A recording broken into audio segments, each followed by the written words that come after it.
The heat that day seemed determined to melt the very asphalt beneath the wheels. Jake Miller, a middle-aged truck driver with weathered hands and tired eyes, guided his old cargo truck through the desert highway under a sun that threatened to dissolve even thoughts themselves. The air inside the cabin was dry, almost static, and even with the window cracked open, only dust and the muffled buzz of insects entered. He hadn't stopped for hours. Crossing forgotten small towns and abandoned gas stations, his mind switched off and his body on autopilot. Jake was hauling fertilizer to Albuquerque, thinking only of unloading and heading back home to Sarah.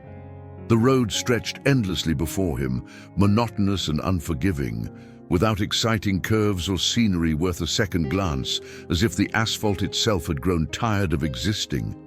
The radio had been silent for the past 100 miles. And the only companion he had was the rhythmic rumble of the engine and his own restless thoughts about bills, mortgage payments, and the growing distance he felt from his wife of 15 years. It was precisely on one of those routine curves, beside an old abandoned gas station with broken windows and faded signs, that he saw her. She stood there, motionless by the roadside, as if she were part of the landscape itself.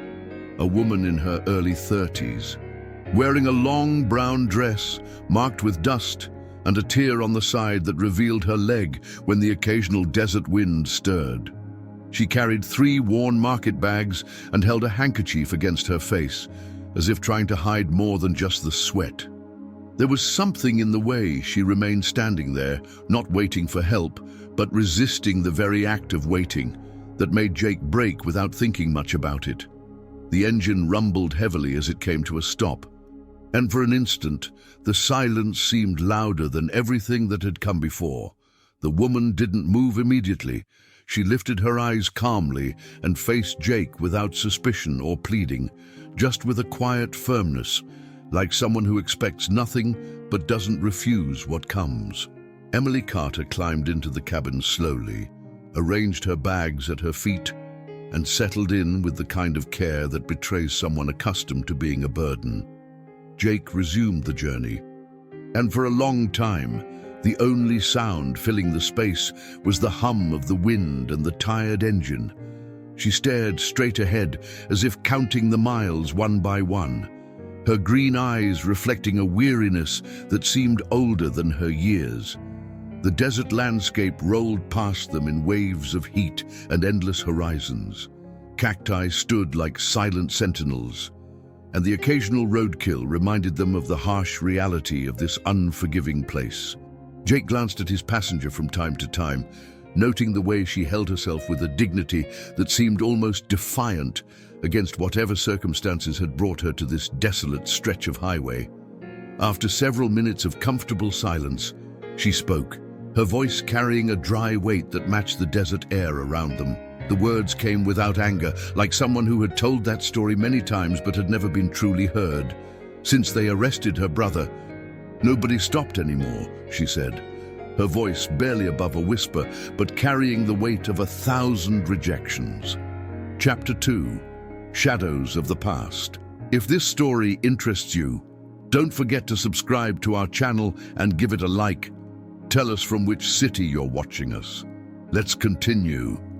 Jake listened in silence, more attentive than he let on. Emily's words hung in the air like desert heat, shimmering with pain and resignation.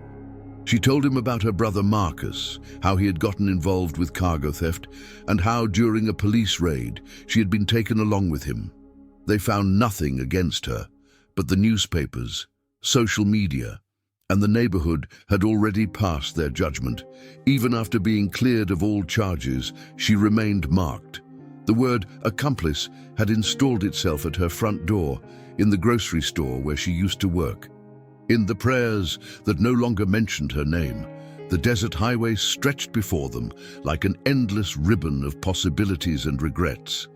Emily's story unfolded slowly, like layers of an onion being peeled back to reveal the raw truth beneath. She spoke of how her life had unraveled after that night 6 months ago when the police sirens wailed through her quiet neighborhood, shattering not just the peace, but her entire existence. "I was just visiting Marcus that evening," she continued, her voice steady, but her hands trembling slightly as she clutched the handkerchief. "He'd called me, said he needed help with something. I thought maybe he was having trouble with his girlfriend again, or needed money for rent. I never imagined." Her voice trailed off as she watched the endless desert pass by. Jake noticed an old scar on her arm, but didn't ask about it. He had his own scars, his own stories that didn't need telling. There was something about the way she carried herself, a dignity that refused to be broken despite everything she'd endured. It reminded him of his own father, who had faced false accusations years ago and had carried that burden until his final days. During a quick stop at a rundown rest area while Emily used the restroom, Jake caught sight of an old notebook among her bags. The worn leather cover was filled with handwritten notes. City names, dates, and observations about people and places. It was like a map of rejections, a diary of where she wasn't welcome anymore. The pages were filled with addresses crossed out, phone numbers with angry red X's through them, and brief notes about jobs lost and opportunities denied. When she returned, her eyes were red-rimmed, but she walked with the same quiet determination that had caught his attention back on the highway. They continued driving, the silence between them no longer uncomfortable but companionable, like two travelers who understood that some stories were too heavy for words. As they entered a small roadside diner for coffee, Jake watched the interaction between Emily and the waitress with growing unease. The middle-aged woman behind the counter recognized Emily immediately. "It's her," she murmured to another customer, just loud enough for Emily to hear.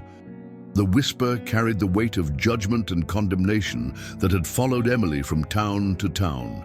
Emily didn't react, as if she was no longer surprised by such encounters. She ordered her coffee black and sat quietly, stirring it with a plastic spoon, while Jake watched the other patrons steal glances at their table. He felt a surge of protective anger rise in his chest, an emotion he hadn't experienced in years. This woman, who had shown nothing but quiet grace despite her circumstances, didn't deserve this treatment. Chapter 3. Buried Truths. Back on the road, Emily confessed something that made Jake's grip tighten on the steering wheel. Sometimes she lied about her name, she said, just to avoid the automatic judgment that came with being Emily Carter. She had become Sarah Johnson, Maria Rodriguez, Jennifer Smith. Whatever name would grant her a few moments of normalcy before the truth inevitably surfaced. "I've been so many people these past months," she said with a bitter laugh that held no humor. "Sometimes I forget which name I gave at which place. It's exhausting, living like you're running from yourself." Her fingers traced patterns on the dusty window as she spoke, leaving invisible messages that only she could read. Jake found himself remembering his father, Daniel Miller, who had been accused of embezzling funds from the construction company where he worked as a foreman. The charges were eventually dropped when the real culprit was caught, but the damage to his reputation had been irreversible. Daniel never fully recovered from the shame and suspicion that followed him until he passed away 5 years ago. The pain of watching someone be dragged down by guilt that didn't belong to them touched Jake more deeply than he wanted to admit. "My father went through something similar," Jake found himself saying, surprising them both with his sudden openness. "Different circumstances, same result. People love to believe the worst, even when the truth is staring them in the face." Emily turned to look at him, really seeing him for the first time since she'd climbed into his truck. As the miles passed, their conversation deepened. Emily told him about her former life as a kindergarten teacher, how she'd loved working with children and had dreams of opening her own daycare center. After the arrest, the school board had asked for her resignation, to protect the children and maintain the school's reputation. The words still stung, she admitted, because teaching had been more than just a job to her. "I had this one student, little Tommy Martinez," she said, her voice softening with the memory. "He was having trouble reading, and his parents were going through a divorce. I stayed after school with him every day for 2 months, helping him with his letters and numbers. By Christmas, he was reading at grade level. His mother sent me a card saying I'd saved his academic future." She paused, wiping away a tear that had escaped despite her composure. "I wonder if she still thinks that, or if she believes what the newspapers wrote about me." The afternoon sun was beginning its descent toward the horizon, painting the desert in shades of amber and gold. Jake noticed that Emily had grown quiet, her earlier openness replaced by a contemplative silence. She was staring at something in her hands, a piece of paper that she'd pulled from her purse. "What's that?" Jake asked gently, nodding toward the paper. "A letter," Emily replied, unfolding it carefully. "From Mrs. Henderson, my principal at the elementary school. She wrote it 3 months after I left, saying she'd made a terrible mistake and wanted me to come back. She said the children missed me and that she'd realized how wrong everyone had been." Emily's voice cracked slightly. "But by the time I got this letter, she had already passed away from a heart attack. She was the only one who believed in my innocence, and she left this world before she could help clear my name." The weight of that revelation settled between them like a physical presence. Jake understood now why Emily seemed to carry herself with such carefully controlled grief. She had lost more than just her job and reputation. She had lost her defender, her one chance at redemption before it could materialize. Chapter 4. Hidden Messages. At their next stop, a small gas station on the outskirts of a town Jake couldn't even pronounce, something unexpected happened. While Emily was paying for a bottle of water, a young man approached her cautiously. He couldn't have been more than 20, with nervous eyes and hands that fidgeted with a folded piece of paper. Jake watched from the truck as the young man glanced around nervously before pressing the note into Emily's hand and disappearing quickly into the crowd of travelers. Emily read the note, her expression shifting from confusion to something Jake couldn't quite identify. She folded it carefully and tucked it into her purse without explanation. Jake didn't ask, understanding intuitively that some secrets needed to remain unspoken until their owner was ready to share them. But he noticed how her posture changed, how she seemed to carry herself with a slightly renewed sense of purpose. As they continued their journey toward Albuquerque, Emily began to open up about her destination. She was looking for her aunt, Margaret Sullivan, a distant relative who had always been more legend than reality in her family's stories. Margaret was one of those relatives who only appeared at funerals and family reunions, always dressed in black with pearls that seemed too expensive for her modest teacher's salary. "I'm not even sure she still lives at the same address," Emily admitted, pulling out an envelope that had been folded and refolded so many times the creases had worn thin. "This letter is from 1998, when she sent condolences after my mother passed away. It's the only address I have for her." The envelope bore Margaret's name and an address in Albuquerque's Old Town district, written in careful cursive handwriting that spoke of a different era. Jake studied the envelope when Emily handed it to him at a red light. "Oh, 27 years old," he mused. "That's a long shot, but not impossible. People in that part of town tend to stay put. Old neighborhoods, family homes passed down through generations." "I've been carrying this letter for months," Emily continued, taking it back and holding it like a talisman. "I wrote it right after everything happened, but I never had the courage to send it. It explains everything, about Marcus, about the arrest, about how I lost everything. I thought maybe if I could just explain it to someone in the family, someone who might still care." Her voice trailed off, but Jake understood the unfinished sentiment. The desert landscape began to change as they approached the outskirts of Albuquerque. The harsh, empty expanse gave way to rolling hills dotted with sparse vegetation and the occasional adobe house. The sun was lower now, casting long shadows that stretched across the highway like fingers reaching for something just out of grasp. "Tell me about the note," Jake said suddenly, surprising himself with his directness. "Back at the gas station. You don't have to if you don't want to, but I get the feeling it was important." Emily was quiet for a long moment, her fingers playing with the strap of her purse. "It was from Tommy's mother," she finally said. "Remember the little boy I told you about, the one I helped with reading? Somehow, she found out I was passing through town. The note said she's been trying to find me for months, that she wants to testify on my behalf if I ever decide to fight the charges publicly." Jake felt a surge of hope on Emily's behalf. "That's incredible news. Why do you look so troubled?" "Because I'm scared," Emily admitted, her voice barely audible above the hum of the engine. "What if I fight and lose?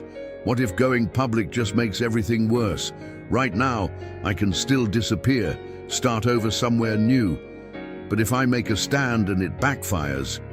She shook her head, unable to finish the thought. "Sometimes the scariest thing is also the right thing," Jake offered, thinking of his own missed opportunities to defend his father's memory. "I never fought for my dad when he was accused. I was young and scared. And I told myself it would all blow over, but it never did. And now I have to live with that regret." The outskirts of Albuquerque were beginning to appear on the horizon, a sprawling testament to human persistence in an unforgiving landscape. Emily gathered her bags closer, preparing for whatever awaited her in the city. Chapter 5. The Weight of Memory. As they entered the city limits of Albuquerque, Emily grew increasingly quiet, her earlier openness replaced by nervous energy.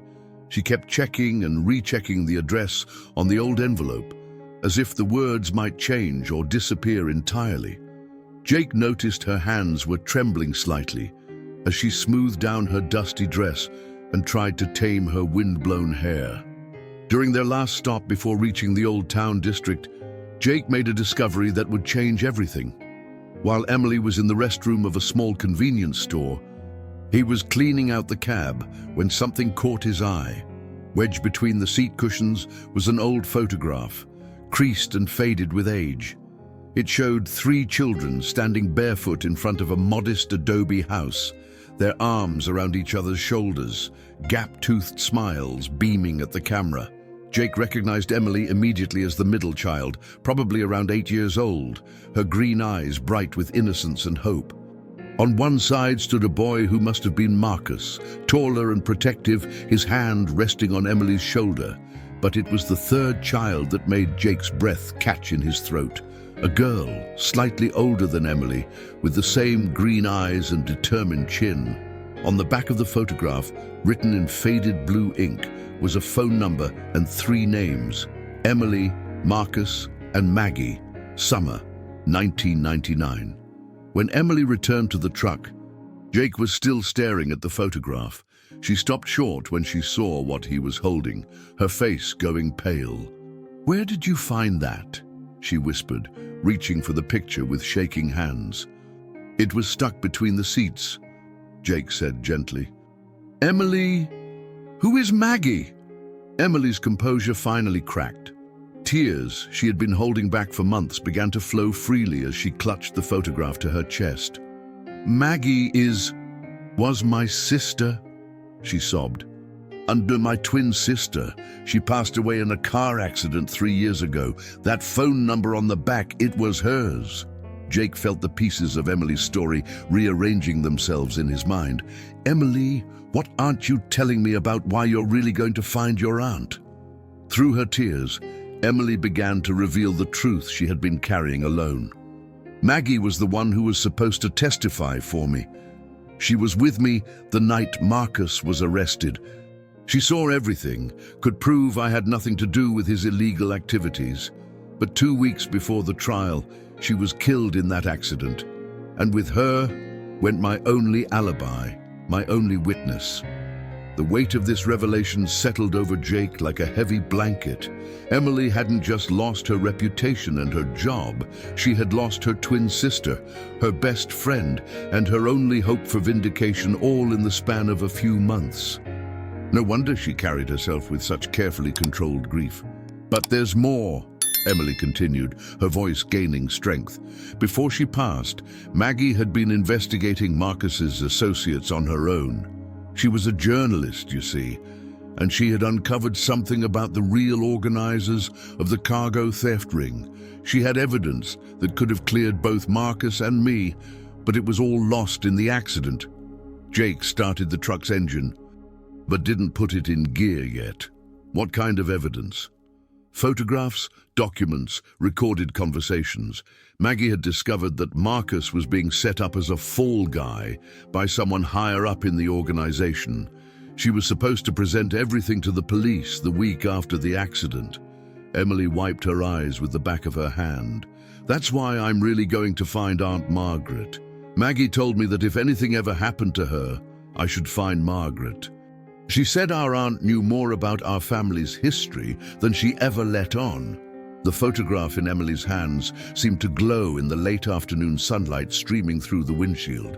Jake looked at the three children, frozen in time, before tragedy and betrayal would tear their lives apart. "What do you think your aunt knows?" "I'm not sure," Emily admitted. But in the weeks before the accident, Maggie had been asking a lot of questions about our father, about why he left when we were so young. She said she'd found something that connected our family to some powerful people in the state, people who might have had reasons to want Marcus silenced. As they pulled back onto the road toward Old Town Albuquerque, both Jake and Emily were lost in their own thoughts, each contemplating the dangerous territory they were about to enter. Chapter 6. The Aunt's Secret. The address led them to a quiet street in Albuquerque's historic district, where adobe houses sat behind low walls adorned with colorful tiles and desert plants. Number 247 was a small but well-maintained home with turquoise shutters and a wooden door painted deep red. Wind chimes hung from the covered porch, creating a gentle melody in the evening breeze. Jake offered to wait in the truck, but Emily shook her head. "And I think I need you to come with me," she said, surprising herself with the admission. "You've become part of this story now, whether we planned it or not." They walked up the flagstone path together, Emily clutching the old envelope and the photograph like lifelines. Before she could knock, the door opened to reveal a woman in her 60s with silver hair pulled back in a neat bun and the same green eyes that Emily saw in the mirror every morning. "Emily Catherine Carter," Margaret Sullivan said, her voice carrying a mixture of relief and sadness. "I've been expecting you for months." The inside of Margaret's home was filled with books, Native American artwork, and photographs spanning decades of family history. But what caught both Emily and Jake's attention immediately was a corkboard covered with newspaper clippings, photographs, and what appeared to be a detailed investigation timeline. At the center of it all was a photograph of Marcus in handcuffs, but around it were dozens of other images and documents that painted a much larger picture. "Sit down, both of you," Margaret said, gesturing to a comfortable sofa. "Emily, your sister contacted me 6 months before her accident. She had questions about your father, about why he really left, and about some connections she'd discovered that frightened her." Emily's grip on Jake's hand tightened. "What connections?" Margaret poured 3 glasses of iced tea before settling into her chair across from them. "Your father, Robert Carter, didn't just abandon you children like your mother told you. He was forced to disappear because he had stumbled onto a cargo theft operation that involved some very powerful people, including a state senator who was taking bribes to ensure certain shipments weren't inspected too closely." The room seemed to spin around Emily. "B, are you saying my father was trying to expose the same operation that Marcus got involved with?" "Not exactly," Margaret continued, her voice gentle but firm. "Your father was a truck driver, like Jake here. But he was also working undercover for the FBI, gathering evidence against the cargo theft ring. When his cover was blown, he had to choose between staying and putting his family in danger or disappearing to keep you all safe. Jake found his voice. Is he still alive? Margaret nodded slowly.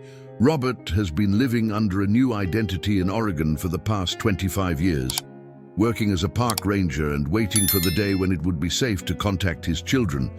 When Maggie reached out to me, I contacted him. He's been following everything that happened to Marcus and Emily from afar. Emily stood up abruptly, pacing to the window.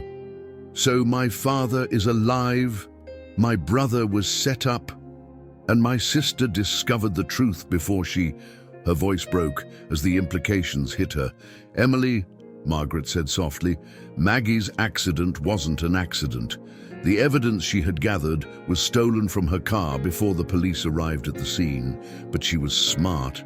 She'd made copies and hidden them with someone she trusted completely. Who? Emily whispered, though something in her heart already knew the answer. Margaret walked to an old wooden secretary desk and pulled out a manila envelope. She gave them to Mrs. Henderson, your principal, the woman who wrote you that letter, who passed away from a heart attack. She didn't just believe in your innocence, Emily. She had proof of it. Emily sank back onto the sofa, overwhelmed by the revelations. But Mrs. Henderson is gone. How can we access what Maggie left with her? That's where things get interesting, Margaret said with a small smile. Mrs. Henderson had a daughter, Patricia, who is now a lawyer specializing in wrongful convictions. When her mother passed away, Patricia found Maggie's evidence and has been trying to locate you ever since. She's the one who arranged for Tommy's mother to find you at that gas station. Jake looked between Emily and Margaret, pieces of the puzzle finally clicking into place. The note at the gas station wasn't just from a grateful parent, it was a message from the lawyer. Exactly, Margaret confirmed. Patricia Henderson has been building a case not just to clear Emily and Marcus, but to expose the entire corruption network that destroyed 2 generations of the Carter family.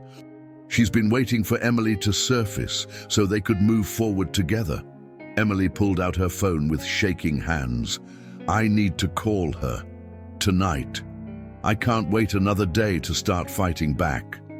As the sun set over Albuquerque, painting the desert sky in brilliant oranges and purples, Emily finally felt something she hadn't experienced in months.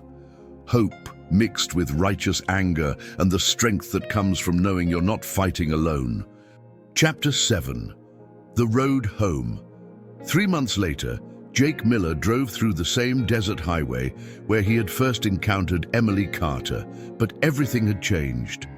The radio played softly, announcing the breaking news story that had dominated headlines for weeks. Corruption ring exposed. State senator arrested in multi-million-dollar cargo theft operation. Emily sat beside him again. But this time, she wore a navy blue suit and carried a briefcase instead of worn market bags.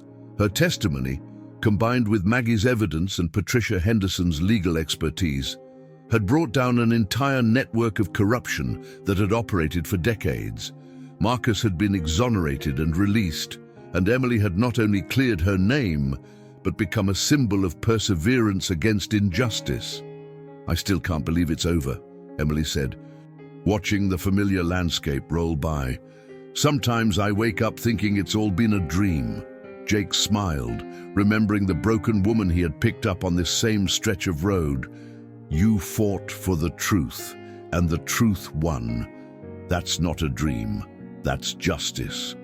But the biggest surprise was yet to come. As they approached the same rest stop where Emily had first shared her story, they saw a figure standing by the side of the road. An older man with graying hair and familiar green eyes held a sign that simply read, Emily. Emily's breath caught in her throat. Is that your father? Jake confirmed, pulling over. Margaret arranged it. He's been cleared to resume his real identity. The people who forced him into hiding are now in federal custody. Robert Carter approached the truck slowly, his eyes filled with 25 years of regret and love.